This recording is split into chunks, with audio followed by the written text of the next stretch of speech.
Hello and welcome to our channel. Russian President Vladimir Putin's military action against Ukraine naturally drew the attention of the whole world to himself. We can even say that the invasion of Ukraine has revealed that Putin is a hostile actor destabilizing internationally. The invasion of Ukraine has been recorded as an unprecedented hostile act against a sovereign and independent country. Russia has benefited from many different allies for this. China and Belarus were indisputably at the forefront of these allies. China gave a very serious support to Russia militarily, but Belarus's contribution to Russian strategy was much more significant. Tensions escalate on the border between Ukraine and Moscow. Ally Belarus, as the Kiev administration warns of a Russian spring offensive amid de-escalating military attacks from the Kremlin. Ukraine shares a 1084-kilometer border with Belarus, which played a key role in Russia's new offensive. Lukashenko has repeatedly claimed that Ukraine is preparing to attack his country. This claim was considered as an excuse for the Russian army to enter Ukraine via Belarus, similar to Ukraine. While full support was pouring in from almost all over the world, it was a question of whether Russia would continue on its way alone or with an all. A struggle between Russia and Ukraine has become such that Russia is playing all its trump cards, tactically and strategically. The most striking claim among a series of scenarios concerning Putin's plan that disturbed the whole world was the signals of a new front to be opened from the north. While the allegations that Russia is trying to involve Belarus in the war to put pressure on Kiev from the north are still a matter of debate, rumors that Belarus could officially join stirred the atmosphere. The Russian Federation continues to pressure Belarus to join the war against Ukraine, playing a key role in Russia's military operation. Belarus stands at the center of attacks on Kiev due to its location and regional advantages. While allegations that Russia is trying to include its closest ally Belarus in the war fell like a bomb on the world agenda, Belarusian and President Alexander Lukashenko announced that he would only deploy a joint military force with Russia in response to the increasing tension in his country. He underlined that only if Belarus is attacked on its own territory, his soldiers can participate in the war in Ukraine by fighting alongside the Russian. Experts believe that Lukashenko expressed his reluctance to join the war. According to the statement, this undermines Vladimir Putin's diabolical efforts of nearly 15 months and Belarus's role in this effort. With this statement from the Belarusian leader, it seems that Belarus is willing to face Putin's wrath instead of confronting Ukraine. Putin, on the other hand, is content to watch these statements with disbelief and anger. The question to be asked here is how likely is the Belarusian army to join the war with the Russians? Questions such as the possibility of a new Russian attack from Belarus or a new attempt to attack Kiev remained in the minds for a long time. On the other hand, a possible attack from Belarusian territory was among the topics discussed throughout the summer. With the out months, Russia started to deploy troops on Belarusian territory. Again, the situation has reached even more alarming dimensions with the partial mobilization announced by Russia. These moves were the dynamite that Vladimir Putin placed at the foundations of peace in Eastern Europe. We can consider that the goal of the administration of Russian President Vladimir Putin is to ensure the destruction of Europe's stability and the entire international peace order. Former Soviet countries such as Estonia, Latvia, Lithuania, and countries in Eastern Europe such as Poland, Romania, and Bulgaria are deeply concerned that Putin will set their sights on them after Ukraine. In fact, the war in Ukraine turned from a war between two countries into a global crisis involving almost all the countries of the world have begun to rearrange their political and economic conditions in order to cope with a new world crisis initiated by Russia. In this respect, Western countries are doing their best to pay a heavy price by imposing heavy sanctions on Russia, which has not been seen since the Cold War, or even by being defeated to learn a lesson. In other words, all possibilities are being mobilized as an international system that allows Ukraine to be swallowed up today may also lead to the overthrow of governments in the other world by foreign forces using military force tomorrow. As a result, the precedent setting of the occupation of Ukraine by carries serious risks for the theme of the international world and peace. The acceptance of the big fish swallowing the small fish causes concerns for many states, especially the European countries, which have managed to create a peaceful environment after very bitter experiences. For this reason, even if the outcome of the Ukrainian war reaches military action, Russia will have to continue on its way, at least as an excluded and weakened actor in the world economy and politics. On the other hand, Russians, indigenous peoples, and Belarusians unite to resist the war in Ukraine. Anti-war activists in Russia find support and solidarity in a growing resistance network made up of Russian diaspora, indigenous and ethnic minorities, and Belarusian. There's a great reversal in people's attitudes towards the war. The war is getting longer every day, and people see incompetence, if not. It is also confirmed by Kremlin documents where support for the war has declined. Indigenous people continue to hold protests outside the Russian embassies as well as various international actions such as the Peace and Friendship Salute. The groups have formed a support network with minority groups in exile. These organizations are like a lifeline for at-risk Indigenous people. Its activities include educating people about their rights, disseminating real-time information about the war, and mobilizing for conscription, such as how to avoid it or how to persuade their relatives not to enlist. Some groups are even helping to evacuate people at risk of conscription by providing logistical and financial support. On the other hand, it is possible to state that the Belarusian leader has skillfully used the political tension between Ukraine and Russia for his political interests over the years. It seems that the Russian-Ukrainian tensions in the non-conflict period benefited Belarus in more than one way after Viktor Yanukovych lost his seat as a result of protests in Ukraine in 2014. PPF suspended its commercial relations with Moscow, and Belarus started to repackage the commercial goods of both sides and sell them to both Ukraine and Russia. Before 1999, there was a distance between Lukashenko and Russia, and this distance was exceeded after Vladimir Putin. Until then, Lukashenko, who argued that Moscow threatened national unity, resisted military and economic coup, especially before 1999. He refused to establish a Russian airbase in Belarus and said that this would cast a shadow on national independence. With Putin, the weather suddenly changed. Compliance with Russia's new security strategy against the EU and NATO became very critical for Lukashenko, with a 28-point agreement signed in 2000.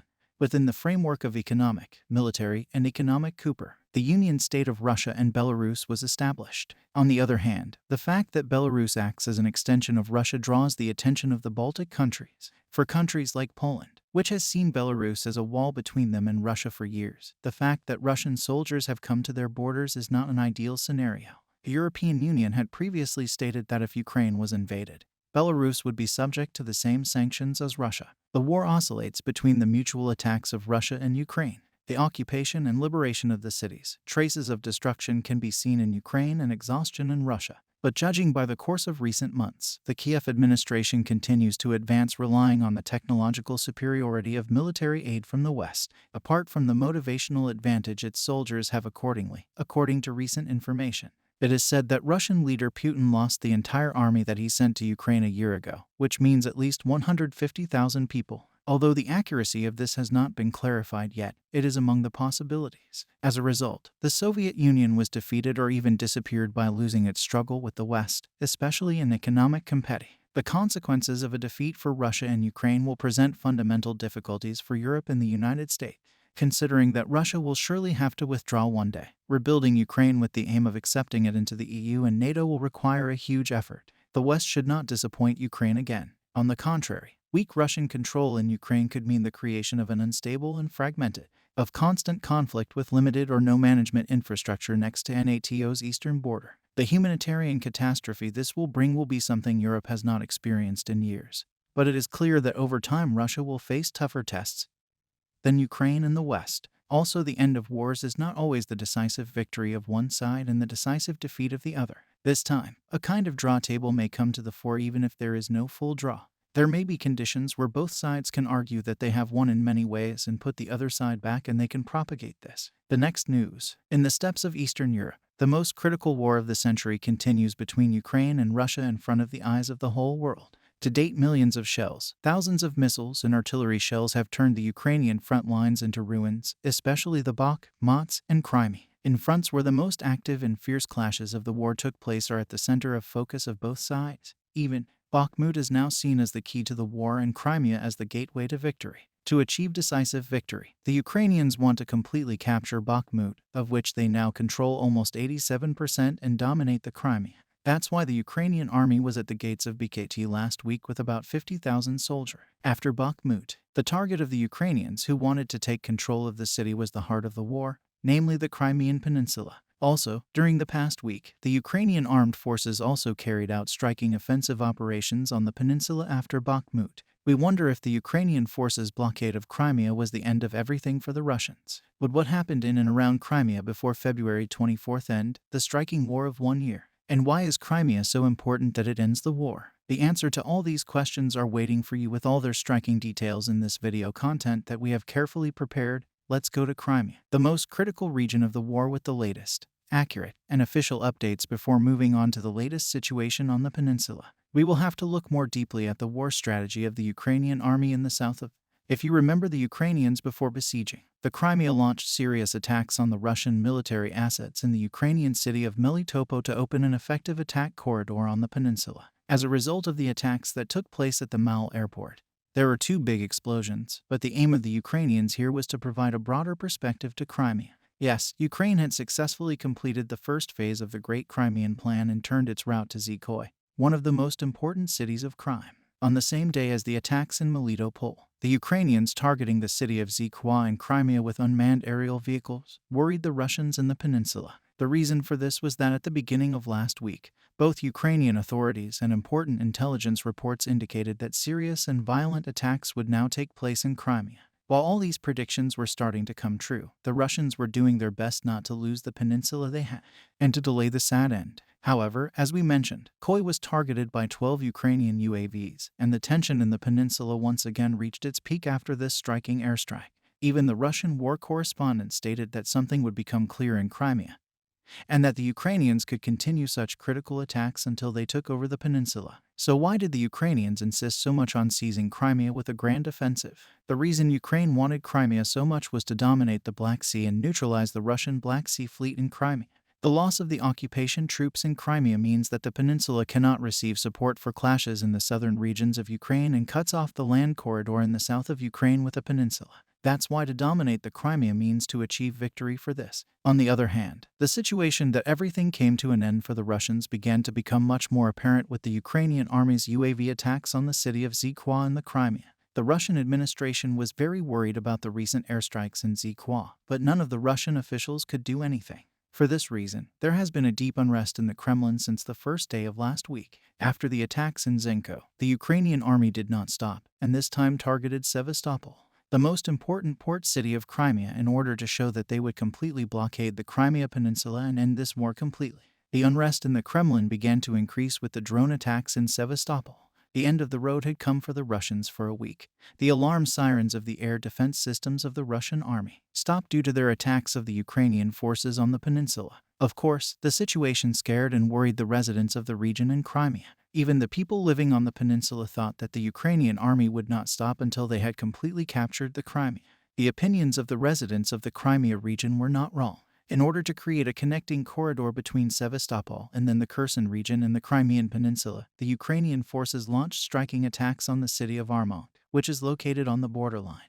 The purpose of the Ukrainian army to organize these attacks was actually to establish a base in Armand and reach the most remote parts of the Crimea. In other words, the Ukrainian forces wanted to establish an attack center between Kherson and Crimea and target Russian military resources on the peninsula, not only with drones, but also with missile isles and other military.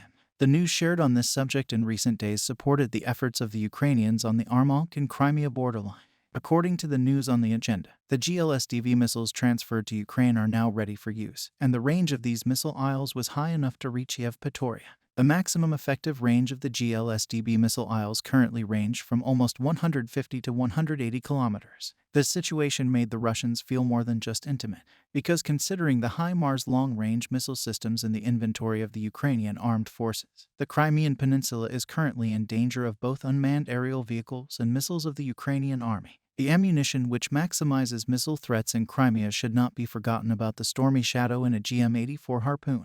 Tactical cruise, missile isles. Ukrainian forces can target even the most remote areas of the peninsula with these missile systems. In other words, Ukraine has completely surrounded the Crimea with all its tactical weapons and missile systems within these major encirclement plans. The last effective attack by Ukrainian forces before the end of this week was aimed at the Antonovsky Bridge. A few days ago, new explosions occurred in the area of Antonovsky. The exact number of roaring explosions was not specified here, but the results of these violent explosions were visible from a great distance. You can see the moment one of the explosions in the photo shared on social media about the explosions on the Antonovsky Bridge. It is not possible to determine exactly whether the blow fell on the bridge itself or on the left, but in the photo, you can clearly see the severe effects of the attack and the damage it caused to the bridge. In addition, it is currently unknown exactly what became the target and with what weapons the attack was carried out. However, given the data from open sources, the Antonovsky Bridge area has been on the move again after a long time. The recent explosions on this bridge, which also has a strategic importance for the Khan region, show that the Ukrainians will not stop until they get what they want. All these attacks that we talked about took place in just 1 week. For the first time, the Ukrainian armed forces made serious efforts to encircle the Crimean Peninsula, starting from Kherson and Dnipro in such a willing and organized. Even now, the tension in Crimea, where the danger of attacks still continues, has not subsided. In addition, as we have told you, all these attacks made the residents of the peninsula tired. Yes, Crimean residents who predicted that the violence on the peninsula would not stop after the drone attacks in St. Croix could not have known that the Ukrainians would trap the Russian military forces on the peninsula so much. But now, with the emergence of signals that everything is over for the Russians in the Crimean Peninsula, the feeling of helplessness has increased even more. For this reason, the residents of Crimea also prefer to flee as a last resort. Although there is no clear information about the current population of Crimea, which has a population of 2.5 million, it is estimated that nearly 500,000 people left the peninsula after all the attacks carried out by the Ukrainian army. So, as a result, the Ukrainian army, which managed to obtain the key to the war in the city of Bakhmut, is now trying to take the Crimea under full control to open the door to victory on the anniversary of the war. A sharp and surprising move towards this goal may come from the Ukrainians. We'll wait and see.